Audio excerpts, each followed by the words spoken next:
Swayam Prabha. Digital India. Educated India.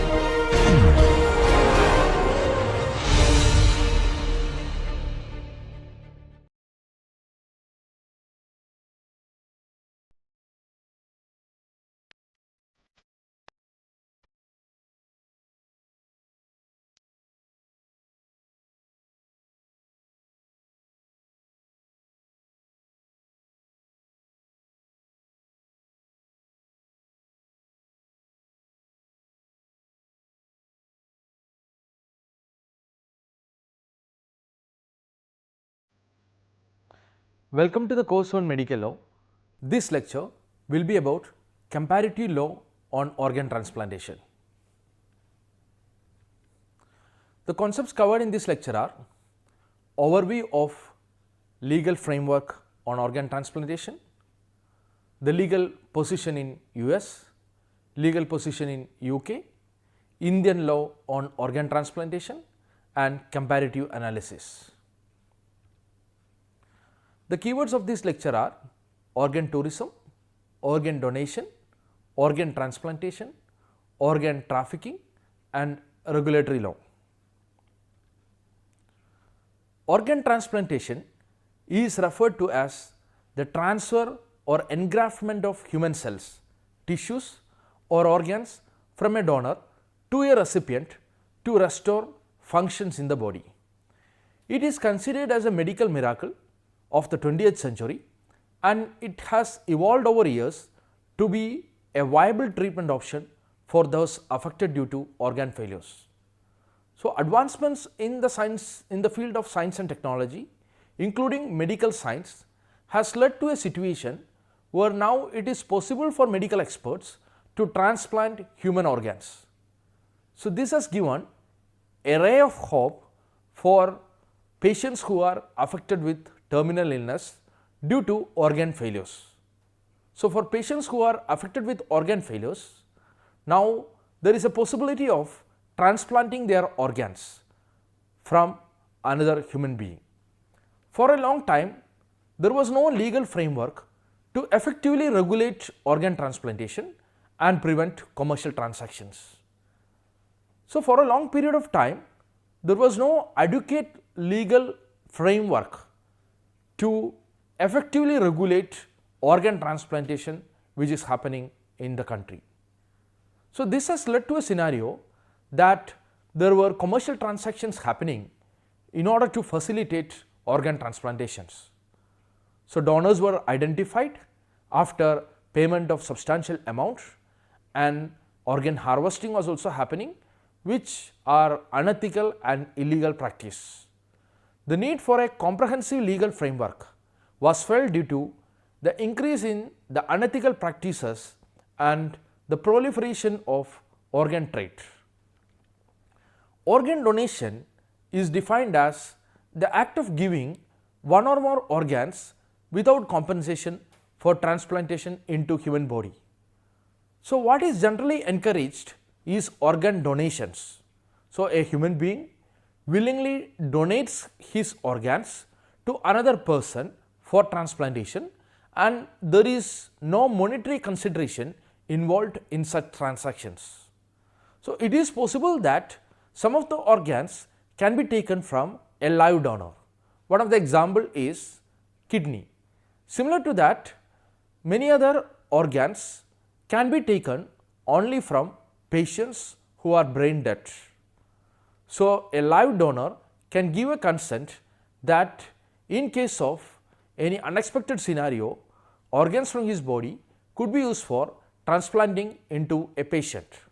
So, because of this, there are generally two types of organ donations. One is deceased donation and second one is living donation. This means that living donation means that the donated organs come from either a living donor. Deceased donation means that organs are coming from a donor who is either brain dead or is identified with circulatory death. The objective of organ donation is to enhance or save the life of a person who receives the transplanted organ. Organ transplantation is often the only treatment for end-stage organ failure such as liver and heart failure. We will regulate organ transplantation in order to curb unethical and illegal practices happening in the medical profession. Now let us have a look at the various international instruments which governs organ transplantation. First one is Council of Europe Convention against Trafficking in Human Organs. The convention was adopted in 2015 by the Council of Europe. The convention seeks to prevent and fight trafficking of human organs by providing for criminalization of certain acts.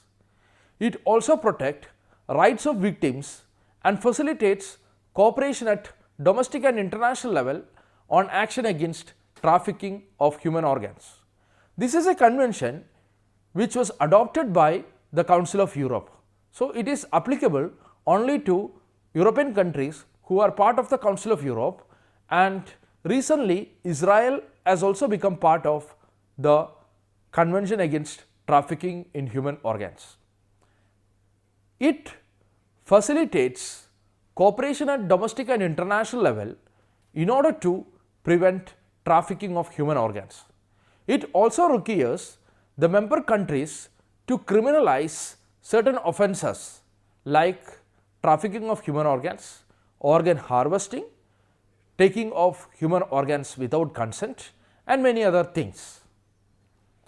The convention calls upon each party to take necessary measures, including legislative and regulatory measures, to establish illegal removal of organs from live or deceased donors as a criminal offence in the domestic law. So, all the member countries to this convention has an obligation to criminalize organ transplantation without consent. This also provides to establish criminal offences to cover all parties of human organ trafficking, including those who solicit and those who recruit the donors. The convention thus proposes to criminalize the use of illegally removed organs, illegal solicitation, recruitment of organ donors and recipients for any financial gain. Now let us look at the Declaration of Istanbul. The Declaration of Istanbul was created at the Istanbul Summit on Organ Trafficking and Transplant Tourism, which was held in 2008 in Istanbul in Turkey. It addresses the issues of transplant tourism, trafficking and commercialism, and provides ethical guidelines for practicing organ donation and transplantation. Since the creation of the declaration, more than 100 countries have endorsed the principles of the declaration. Some nations have subsequently strengthened their national laws against commercial organ trade. The declaration is at present endorsed by more than 135 national and international medical societies and governmental bodies who are involved in regulating organ transplantation. The Declaration of Istanbul was the first concerted effort to mobilize professionals involved in organ transplantation so as to develop practical and ethically acceptable solutions to the problem of international trafficking of human organs. The declaration sought to prohibit transplant commercialism, transplant tourism and organ trafficking. So, even though there were several initiatives happening at the governmental level, Istanbul Declaration's relevance is that it was the first concerted effort at the international level to mobilize professionals who are involved in organ transplantation. The Istanbul Declaration tries to provide safe, effective and accountable practice addressing the issues and needs of organ recipients and live organ donors.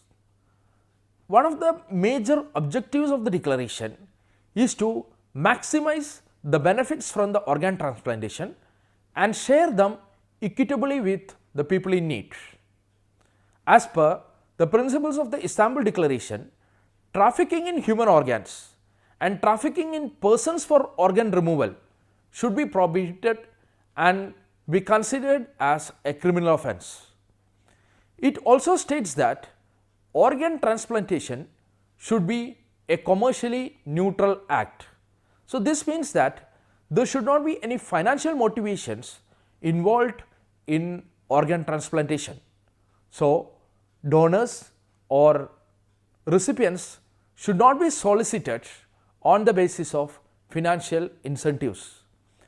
The declaration also put forward various proposals to increase donor pool and prevent organ trafficking.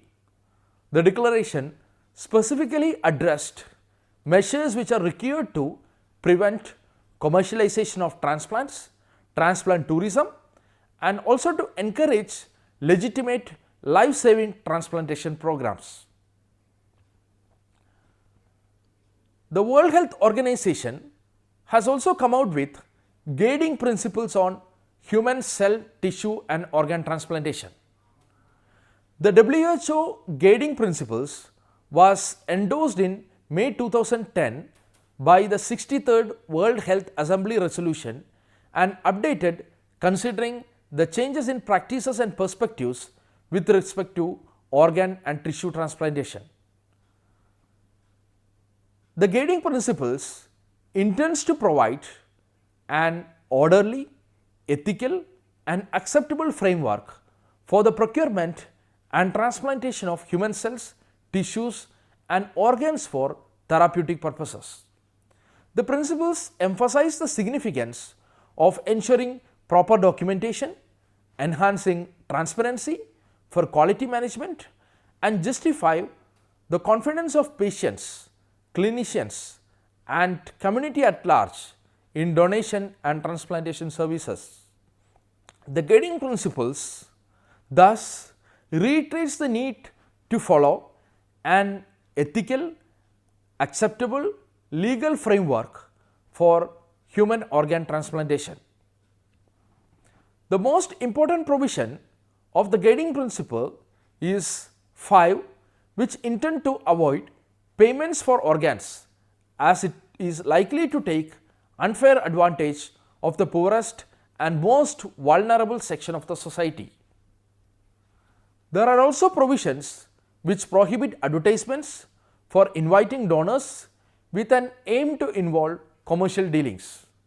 So, there are provisions in the guiding principle which specifically avoid payments for organ transplantation and also prohibit advertisement inviting donors. It is also stated that allocation of organs must be as per clinical criteria and ethical norms and not financial or other considerations.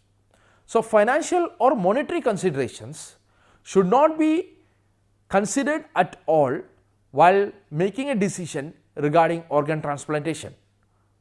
Donors should not be solicited by giving any financial or other incentives. The selection and allocation of organs must be solely based on clinical criteria and ethical norms. So, now let us have a comparative perspective of 3 different jurisdictions. Let us start from legal position in United States of America. In US, there are many legislations that address various aspects of organ transplantation and organ donation. These regulations covers various aspects of organ transplantation like determining what constitutes being dead, determining what constitutes the consent for organ donation and also conferring of national honors for organ donation. However, the main legislations that are associated with commercial dealings in human organs are the National Organ Transplant Act passed by the US Congress in 1984 and second is the Uniform Anatomical Gifts Act of 1968. Let us start with the National Organ Transplant Act of 1984. The National Organ Transplant Act was enacted to establish a task force on organ transplantation and to create a organ procurement and transplantation network. It is the cornerstone of federal organ donation and transplantation system. The Act specifically prohibits commercial dealings in human organs, and any violation of the provisions of the Act will result in imprisonment and fine. The legislation calls for organ procurement and transplantation network to be created and run by a private non-profit organization under a federal contract. So, the legislation provides for creation of a national level network known as Organ Procurement and Transplantation Network. In 1986, the network was created with the aim to increase and ensure the effectiveness, efficacy and equity of organ sharing in the national system and increase the supply of donated organs available for transplantation. Now, let us look at another legislation, which is the Uniform Anatomical Gifts Act of 1968. So, prior to the previous legislation, the regulatory activity with respect to organ transplantation was primarily driven by Uniform Anatomical Gifts Act of 1968. This act provides for establishing a regulatory framework for donating tissues, organs and other human body parts in the country. The act regards donation of organs as an anatomical gift and should not be having any monetary consideration. So, the lacking of monetary consideration is vital in the context of this federal law, which prohibits any buying or selling of human organs. So, organ donation can happen only as a anatomical gift as provided in the Uniform Anatomical Gifts Act of 1968. Under the Act, an adult can make a gift either before the death, which is usually through a donor's registry, or the next of kin of the deceased can also authorize a gift at the time of the donor's death. So, donor registries were very successful in US for a long time. The law bars anyone, including the family, from revoking a consent which the deceased had given for organ transplantation, which is an anatomical gift, before his death. Now, let us look at the legal position in United Kingdom. UK enacted the Human Tissues Act in 1961, which shares resemblance with the Uniform Anatomical Gifts Act, which was introduced in US. The UK legislation created a system of express consent or voluntarism based on individual's right to determine for himself whether to donate his organs. So, it is completely the individual's consent as to whether to donate the organs or not. But the legislation faced criticism due to various ambiguities in the Act. One area of ambiguity concerns the sufficiency of donor cards, which was provided in the Act. The legislation also failed to define any authority that can indicate who constitutes the person lawfully in possession of a body. So, when the question arose as to what happens when a death occurs, there was no answer under the legislation. Who asks permission to harvest the organs, and from whom does that person seek the consent, were all unanswered questions under the legislation. Later, the UK Parliament replaced the legislation with the Human Tissue Act of 2004, which came into force in 2006. This new law allowed for anonymous organ donation. Now let us have a look at the key features of the 2004 legislation. It establishes a human tissue authority to regulate activities concerning human tissue removal, storage, use and disposal. Make appropriate consent a legal requirement for removing, storing and using body parts, organs, tissues and cells. So, under the new legislation, appropriate consent is a legal requirement before removing any body part from a human body. The legislation also lists the purposes for which the consent is required. These are called as scheduled purposes under the legislation. It also sets out offences and penalties for breaching the requirements under the law. Under the 2004 legislation, there is an overarching principle that the consent must be given expressly and cannot be deemed to have been given in the absence of an objection. So, the legislation required that the consent given has to be an express consent. In the 2008, the Organ Donation Task Force came out with a report with 14 recommendations in order to address the barriers to organ donation. By that time, the law in Wales had already changed with the 2013 amendment which introduced deemed consent. So, since then there was a huge demand for opt-out system or deemed consent in United Kingdom. Thus, in 2019, Organ Donation Deemed Consent Act was enacted, which is also known as Max and Kira law.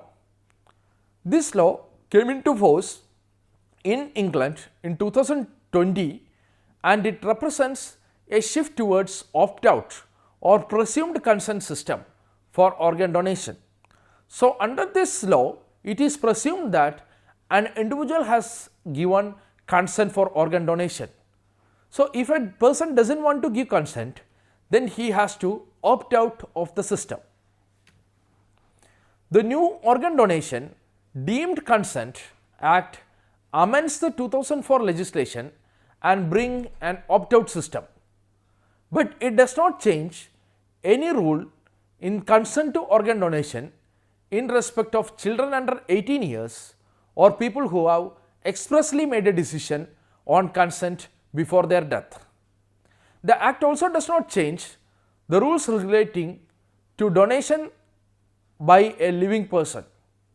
So, deemed consent will not apply to all organs and tissues. Organs and tissues that are excluded from deemed consent will be specified in the regulation issued by the Secretary of State. Now, let us come back to the legal position in India, which we have discussed in previous lectures. In India, the Transplantation of Human Organs Act 1994 regulates the removal, storage and transplantation of human organs for therapeutic purpose and it also prevents commercial dealings in human organs. The Act permits any person above 18 years to authorize voluntarily before his death the removal of any organ for therapeutic purpose. The analysis of Organ Transplantation Act has been covered in previous lectures. So, now let us compare all the three different legislations, the US legislation, UK legislation and the Indian legislation. In the US legislation, personal autonomy is given significant importance, while under the new system in UK, a soft opt-out system is introduced. In the US, opt-in system is followed, just like the system which is followed in India, where one have to expressly consent to organ donation before his death, or authorization can be given by next of kin in case of cadaver organ donation. On the other hand, UK has an opt-out system. unlike India, in US, if an individual has registered to donate his organs in his lifetime, the permission is legally binding and has to be carried out at the time of organ donor's death, and his family does not have any right to override his decision of giving the consent. To conclude, the legislative and regulatory framework in India needs reforms to prevent commercial dealings in human organs or promote cadaver organ donations in the country. This needs to be done through appropriate amendments incorporating clear and more stringent provisions. Various administrative measures can also be adopted to ensure effective implementation of the legal framework. This can be done by bringing various amendments after having a comparative understanding of the workings of organ transplantation law in different countries. The references of this lecture can be seen here. Thank you very much for listening to this lecture. I hope you are enjoying the course.